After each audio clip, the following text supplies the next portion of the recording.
Hello, it's Jeffrey Christian of CPM Group. It's about 12:15 in the afternoon on Friday, the 31st of January here in New York.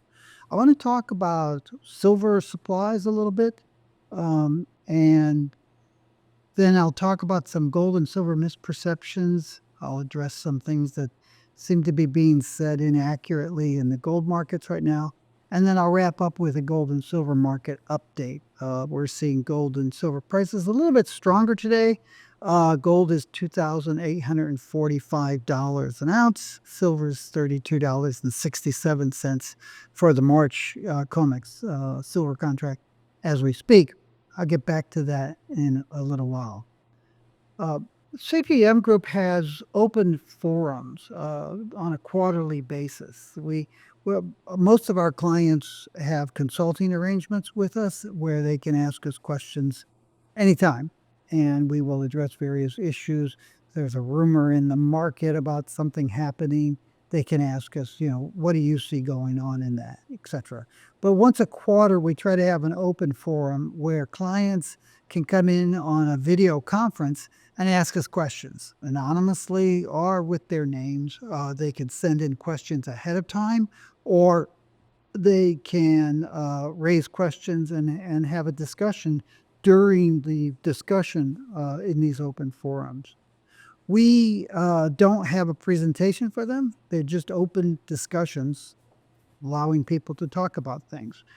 I wanted to repeat one of the questions on the next slide and address the issues that it presented, because I think it's something that would be interesting to a broader market. And it I guess, falls into that whole area of misperceptions in the markets right now and CPM Group public service announcements there. So I'm going to address that. And again, these open forums are quarterly, and they're open to our clients, any clients who wish to attend.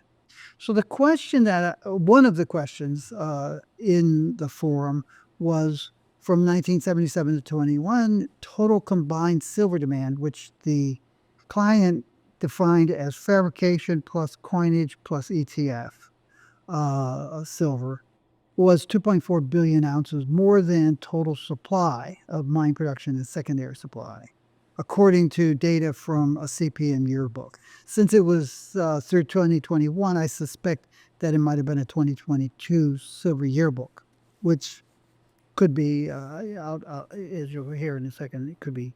So where did all that silver come from to cover that deficit? And is there anything more exact in terms of the origin than just unreported inventories? Well, our calculation, 77 through 2021, was 1.1 billion ounces, or 1,075 million ounces, not 2.4 billion ounces. Not sure why the difference is, and I don't think it's particularly important. And that difference, that shortfall as the client calculated it, was fulfilled indeed by an estimated sales of 1.7 billion ounces of 1,000-ounce bars and other silver bullion by investors shifting to coins and ETFs, shifting to coins after 1985 and ETFs around 2006, 2007. Show you the chart in a second. And there are various reasons why investors and others were doing that. I think it's important to note that there's 1.7 billion ounces of metal that came out of unreported inventories, compared to 1.1 billion ounces of implied deficit, if that's what you want to call it. This chart is from page 151 in last year's silver yearbook. This year's silver yearbook will come out in late May. And it is silver investors, silver inventories of bullion, silver bullion, so bullion forms, so bullion bars and bullion coins. The big yellow part is CPM Group's implied unreported stocks, and this is data that has been collected prior to CPM Group's creation, prior to Jay Aaron creating a research department. This is data that goes back a long way, and we have kept it updated ever since the 1970s. And you can see back in the 70s, the vast majority of silver bullion, silver held in bullion form, not in jewelry form or decorative objects or mirrors or ball bearings or solders or anything like that, but silver held in bullion form. The vast majority was held in unreported inventories. The world was even less transparent and more opaque, more secretive back then than it is today. And the estimate in 1970, I wasn't running the research department in 1970, I took it over in 1980, was about 5 billion ounces of silver that existed in bullion form, refined silver bullion, readily available to the market should the owners wish to sell. And you can see that over the years, there have been periods of sales, but that amount of silver that's held in bullion form has rarely gotten much below, well, it dipped below 4 billion ounces around 2004, 2003. Yeah. But it's been large, has always been large. That's very important. You have to remember there was an estimated 4.5 billion ounces of silver in 1979 in bullion form that didn't keep the silver price going from $5 to $50. And there was about 4.5 to 5 billion ounces of silver in 2010, 2011. That didn't keep the silver price from going from about $5.5 to $50. That silver is there, but if it's not in motion, if the owners of that silver don't want to sell it, it doesn't necessarily have a price effect. If they want to sell it, it can be negative for silver. If they don't want to sell it, if they want to add to it, it can be positive for silver. Now, if you look at this chart, you'll see the green part is silver coinage, official coinage. This is not medallions or rounds or other things. These are official coins made by national mints. And you can see that around 1985, they started. I am very proud with the fact that I personally and the company that I worked for helped create the Silver Eagle program around 1985, and we helped create the Silver Maple Leaf around the same period of time. We also advised the Perth Mint and the Austrian Mint on the creations of gold and silver coins and platinum and palladium coins, too. We didn't help with the Austrian Mint with their platinum coin. It's the only platinum coin that we did not advise the mint that was making it on as during the inception of those coins. But you started to see official coins being made in silver, initially in the U.S. Mint, Royal Canadian Mint, around 1985. And that grew, and it grew, and it grew. And during the period from, say, 1990 to 2005, you saw metal coming out of unreported inventories going into official coins. It was a preferred medium for investing in silver. Around 2005, you had silver ETFs, exchange traded funds, and other exchange traded products starting to be created. And they also started seeing it. And you started seeing investors saying, I'd rather have my silver either in coin form or in ETFs. You know, having a 1,000-ounce bar, having it stored for me someplace, that's one thing. Having it stored at home is another issue. And quite frankly, there were a couple things that happened. A couple times, silver prices started rising, and people who had 1,000-ounce bars, who had bought a 1,000-ounce bar at some point in the earlier years, said, how do I sell it? Who do I sell it to? How do I know if I'm getting a fair price? So there was this desire to have that silver, perhaps get it out of your house. Yeah, I had a 100-ounce silver bar that I used to use as a doorstop at my home. And in 1984, when I had my first child, my wife said, get that out of here because at some point he's going to be mobile and he'll pull that over and crush a toe with it. So I put it in a safe.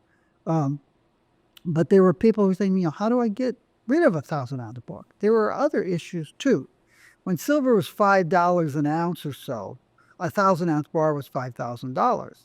Once silver went over $10,000, if you sold that as an investor, it became a reportable sale that the coin dealer that you sold it to would send a note to the IRS saying, "Hey, I bought this 1,000 ounce coin," because it was more than $10,000. So you would swap your 1,000 ounce bar for coins, and it wouldn't be a reportable thing. And then you could actually sell your coins in smaller units below $10,000 threshold, or whatever your jurisdiction's reporting minimum reporting level was. So you started to see a shift to silver coins, which has grown. You now have a couple billion ounces of silver in coin form, largely held by investors. And you have about a billion ounces, a little bit under a billion ounces right now, in silver ETFs, also held by investors. There still are a couple billion ounces of silver held in unreported stocks.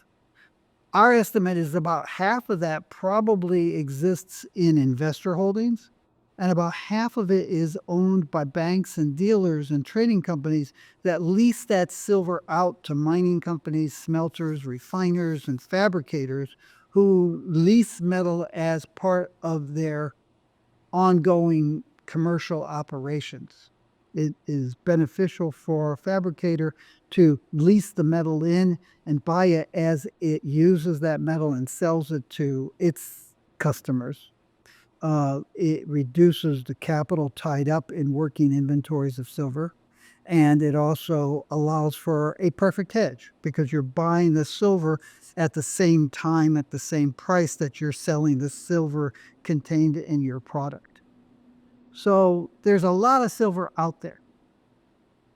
And where does it come from to meet the deficits that you can make if you count silver the way our client did? It comes from unreported inventories. And those unreported inventories are held primarily by investors. There's a constant flow. We report net investment demand, but we calculate and estimate gross purchases and gross sales at any given year, because there's always someone selling silver and there's always someone buying silver. When silver goes over $30, as it did a few months ago, there are any number of investors who say, "Oh, I could have bought it at $22, 3 months ago, but now it's over 30, so let me buy." But there are also investors who say, "Gee, I bought it at 30 5 years ago when somebody told me it was going to 100 or 1,000, and it didn't. So now that it's over 30, let me get rid of it and I'll buy some worthless stock that's going to go down in value, or maybe I'll flush it down the toilet in a cryptocurrency, or I'll go to a casino and use it on a slot machine." So at any given time, there are buyers and sellers, and you don't necessarily see that in the investment community. You also have market makers. Some of them are bullion banks, some of them are dealers or trading companies or brokerage houses, and they stand to buy or sell depending on whether or not investors want the metal, investors and others. But the reality is that there is more than 6 billion ounces. There's a record amount of silver in bullion and bullion coin form around the world to meet demand. And as the price rises, there'll be investors who will race into that market to try to follow the trend. And there'll be investors who will be buying it because they think that the financial system or their government or something else is going to collapse. And there'll be investors who will be taking profits. So that's the silver market. And again, there's no deficit. If you look at total supply, mine production plus scrap, less fabrication demand, you have surpluses, and you've had surpluses since 2005. Those surpluses represent investors buying silver, keeping it in bullion form, because wise investors know that you're not really an investor until you've taken profits of an investment or held it. Yeah, Berkshire Hathaway has had Coca-Cola stock since the 1960s. They're investors. But wise investors will take profits. So you keep it in bullion form so it's readily saleable. And you don't measure that in your surpluses and deficits because you want to know, is the market tight on a fabrication basis in a real use of silver? Silver is not consumed in many products. It is consumed in some products like mirrors and ball bearings and solders because those things don't get recycled because the silver is so minute. But in other applications, silver is used. That's why the old organization created after World War II was the Silver Users Association, not the Silver Consumers Association. But you want to know if the market's tight on a fundamental basis of total supply relative to fabrication demand. If you see a period of time where there are deficits, that's where the market fabrication demand is greater than total supply. And fabricators have to bid the price up in order to get investors to sell to meet those deficits. We haven't had a market deficit in silver since 2004, 2005. We've had investors bidding the price higher over and over again. Turning to some of the other factors, are the things that we're hearing in the market. Governments, not central banks, are buying silver. I have some notes that I'll refer to. Central banks will buy silver for third parties, right? But they tend not to buy silver for themselves. Silver is not a monetary reserve asset, and it never will be. The silver market's too small of a market, it's too volatile of a price, and it's too illiquid for central banks to consider silver a monetary asset. That wasn't true prior to, say, the 1970s, but it is true since 1979, 1980, right? So silver, central banks, now, some central banks buy and sells gold and silver as national market makers. They do it for other parts of the government, for their military, and for private domestic entities, companies, right? Some central banks will say, if you're mining gold, sometimes also silver, in our country, you have to sell that gold and silver to us. That's true in several countries still. What used to be much more broadly effective. Central banks have trading desks for currencies, and they have some expertise in buying and selling gold. In the People's Republic of China, the central bank used to be the national market maker for gold and silver. So the central bank, People's Bank of China, has expertise in buying and selling gold and silver. They got out of that national market making business in 2000, 2001, but the trading desk is still there. And they buy gold for their monetary reserves. They buy gold for other parts of the government, and they will buy and sell gold for private companies within China. Other central banks in Brazil, the Philippines, and other countries, Kazakhstan, Uzbekistan, also serve as national market makers, and they'll buy and sell gold and silver for other parts of the government and for private entities in some countries. So central banks may be buying silver, but they're not buying it as a monetary reserve asset, and they're not buying it because they think that silver is going to become part of trading currencies, circulating currencies, or the monetary system in the future. It's a misperception. Other parts of the governments do buy silver and have inventories, especially militaries. Another thing that we've heard is that the Bank of England issued a notice, which it did, saying that because of heavy demand for silver to be moved out of the Bank of England's vaults in London to some of it, a lot of it coming to the United States, there's a backup in how fast they can get that out.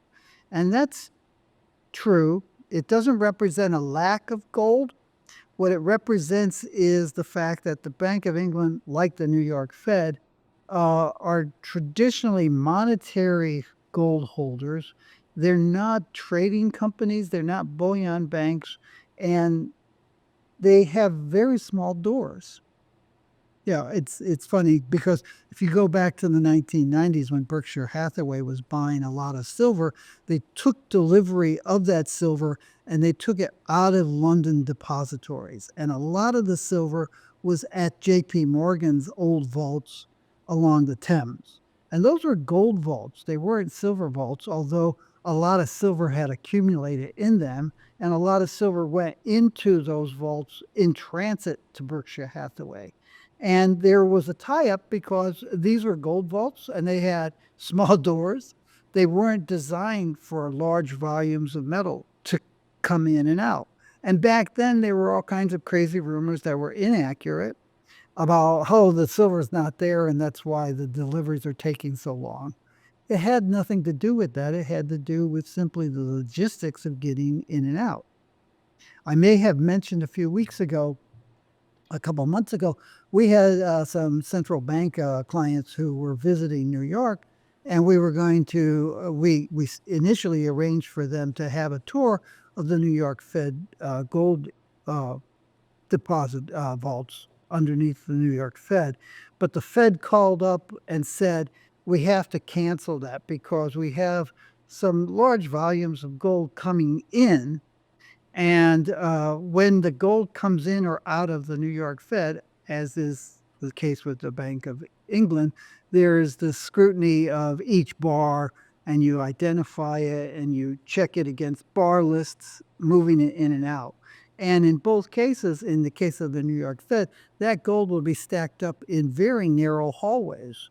And when large amounts of metal are moving through the New York Fed in or out, they don't allow visitors in because those hallways are just too narrow and they don't want third parties walking past gold that's consigned to other people. So, what you're seeing with the Bank of England's notice is that there's just logistical issues. It's not that there's not enough gold in the world. And I'll show you a chart of Swiss gold in a second. And central banks are not draining gold out of the New York Fed or the United States. I'll show you a chart about that in a second, too. This is a chart of net gross. This is Swiss gold trade data. Gross imports, gross exports, and net imports. And you can see since 2008 through 2023, 2024, we only have data for the first 3 quarters so far, and it's about 24,000 ounces less uh, gross gross gross exports through the first 3 quarters. But you can see from 2008 through 2023, basically the period of time when the People's Bank of China was buying a lot of gold, as was the Reserve Bank of India and other countries, there were net imports of refined gold into Switzerland. They got down to about 14 million ounces a couple times, 2013, 2017, roughly coincidental with lower gold prices, strangely enough. Actually, not a coincidence at all. Um, there's been a lot of gold that's been shipped from Switzerland and England and other parts of Europe and the United States to Asian markets. But in the case of Switzerland, as is in the case of England, although the data is not readily available, you have seen net imports throughout that period of time. Asia is not draining European and US vaults. You saw 362 million ounces of gold on a net basis going into Swiss depositories from 2008 through 2023. 362 million ounces. Anglo-American, Norco, Charter Consolidated, did the original gold research in the early 1960s, chartered to say, how much gold is out there and who owns it? And their estimate in 1966, 65, 66 was that there were less than 350 million ounces of gold bullion held by investors on a global basis. Less than 350 million ounces in 1965, 66. That was the basis out of which Consolidated Goldfields, J. Aaron / CPM Group started their research. It was that fundamental initial study that Anglo American organized and ran. More than that has moved into Switzerland over the last 20 years. And most of that has been for private investors. So there's a lot of gold available in Europe. And most rational investors at the right price will take profits. This is the issue of central banks holding gold in the United States at the New York Fed. And you've seen the amount of gold held for foreign central banks rise by 1.3 million ounces since June of last year, reflecting gold purchases by Eastern European governments that say, we want to buy gold, but we don't want to hold it close to Russia. So countries in Eastern Europe have been buying gold and having it delivered to the New York Fed. Only about 1.3 million ounces, but it's something. And insofar as that gold is coming from European depositories in some cases, or European refineries, it has contributed to that flow of gold. Now, I'll repeat something about the EFPs and the flow of gold and silver from London to New York, because we've seen an EFP and an arbitrage opportunity open up, and a lot of speculators have poured into that. Some of them thinking about tariffs that the United States might impose that could include gold and silver. It's hard to say. And others just taking advantage of the fact that you could profitably buy gold in London and ship it to New York and sell it in New York. Buy gold in London and sell it in New York at the same time, lock in your profit, and then ship the metal. And that arbitrage opportunity swings back and forth both ways.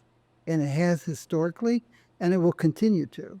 So, insofar as people are telling you that the Bank of England is running out of gold and there's not enough gold to meet demand in the London market, if that were ever the case, the London gold price would rise relative to New York, the arbitrage opportunity would reverse, and gold would go back to London from New York, the way it has it several times in the last 4 decades.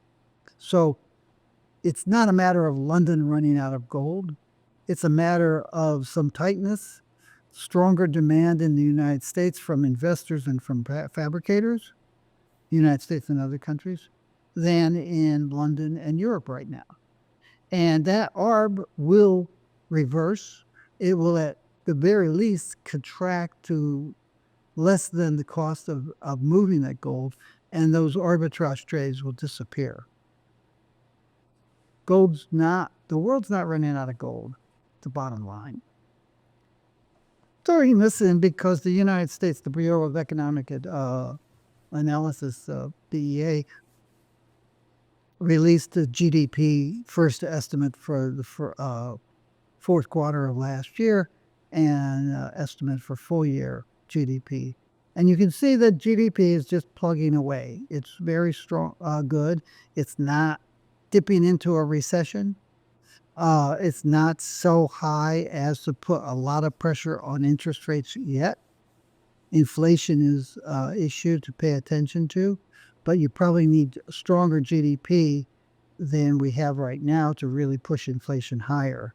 And CPM Group does not project stronger GDP sufficient to be really problematic for a while.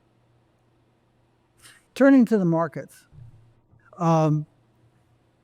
You have several factors that have driven the gold price and the silver price higher since the beginning of the year. And gold actually, as I said, broke above 2,800 yesterday, and it got up to $2,865 earlier.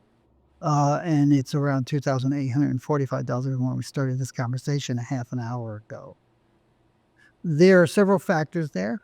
One is the arbitrage. One is stronger investment demand in the United States because of a lot of political and economic uncertainties and risks. Concerns about the fact that the NASDAQ and broader stock market has been wildly overvalued due to people pouring into 7 speculative stocks that now some of them look like they could be what we used to call empty suits in the market. And you could see the stock market fall, you could see the bond market fall, you could see interest rates rise, you could see inflation rise. You're now looking at about a $5 trillion increase in the federal debt over the next 2 to 4 years, thanks to some of the policies that the Trump administration is starting to implement. You have the risks of the tariffs coming in and actually including gold and silver. And you have the fact that any tariffs will be inflationary, which will boost the attractiveness of gold and silver to investors. And then you have the fact that the February COMEX contract becomes deliverable today, Friday, the 31st of January. Now, we saw last Thursday the open interest in the February contract was 27 million ounces. Yesterday, a week later, it was down to about 10 million ounces. So the risk of the silver price, the gold price spiking higher due to congestion in the February contract is dissipating sharply. Probably one of the factors pushing the gold price up today, this morning, along with concerns of tariffs. And both of those factors may dissipate early next week, and you could see the gold price come off. Longer term, we still think that the gold price will do well because we think that investors will be willing to buy more gold this year than they did last year, given all of the economic and political risks. The silver market's very similar. February is not an actively traded COMEX month for silver. It is, March is. So we expect silver prices to have some upward pressure over the course of February as we approach the March delivery at the end of February. And we expect to see that roll from March into May, COMEX silver futures, push silver prices up and help support silver prices so that we might see 33, 34, maybe even $35 an ounce during that period of time. Not just because of the COMEX roll, but also because of all of the political and economic concerns and risks and uncertainties that everyone is facing worldwide now. I believe that's all I have right now. I will not have a video on Tuesday. I will be out of town next week. We will come back next Friday. We were working on our gold, silver, and platinum yearbooks. You may come to our website and pre-order the 2025 yearbooks. You may order the 2024 and earlier yearbooks. You can subscribe to our monthly precious metals advisory, our monthly base metals advisory. You can send us an email at info@cpmgroup.com saying, I'd like to talk to someone at CPM about what kind of research and consulting services CPM Group might provide me to help me manage my precious metals and commodities exposure more effectively and more profitably. I'll be back next Friday. Have a good week. Take care of yourself. Take care of those around you. See what you can do to improve the state of the world and not make it worse. Take care.